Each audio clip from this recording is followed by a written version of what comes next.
இன்றைக்கு நாளொரு மேனியும் பொழுதொரு வண்ணமும் பல்லாயிரக்கணக்கிலே தொடங்கி பல லட்சக்கணக்கிலே அது மாறி இன்றைக்கு கோடிக்கணக்கிலே வடவர்கள் தமிழ்நாட்டின் வருகை அதிகரித்துக் கொண்டிருக்கிறது.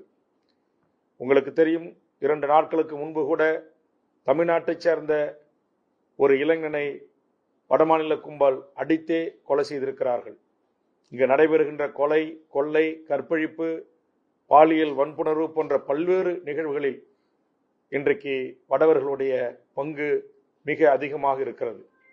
கல்லூரி மாணவர்களை வேலூர் மாவட்டத்தில் கடத்தி சென்று கற்பழித்து விட்டு அவர்கள் தப்பி ஓடினார்கள். அதற்கு பிறகு நம்முடைய காவல்துறை கைது செய்தது.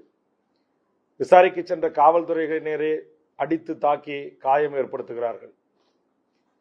இன்றைக்கு குறிப்பாக ஈரோடு, நாமக்கல், திருப்பூர், கோயம்புத்தூர் போன்ற மாவட்டங்களில் அவர்களுடைய எண்ணிக்கை கட்டுக்கடங்காமல் பெருகி வந்த ஒரு சூழல். இதுவே கண்டுபிடிப்பதும் கைது செய்வதும் அவர்களை சட்டத்தின் பிடியில் கொண்டு வருவதற்கும் தமிழ்நாடு காவல்துறை திணறி வருகிற சூழலில் தற்போது பீகார் மாநிலத்தில் மட்டும் 65 லட்சத்திற்கும் மேற்பட்ட வாக்காளர்கள் பெயர் நீக்கப்பட்டிருக்கிறார்கள். அதில் ஒரு குறிப்பிட்ட அளவு வாக்காளர்கள் தமிழ்நாட்டில் தங்களை வாக்காளராக தகுதியாக்கிக் கொள்ள வருகின்ற 2026 தேர்தலில் வாக்களிப்பதற்கான வாய்ப்பை ஒன்றிய அரசின் துணையோடு தேர்தல் ஆணையம் அவர்களுக்கு வழங்க இருப்பதாக தகவல்கள் வருகின்றன.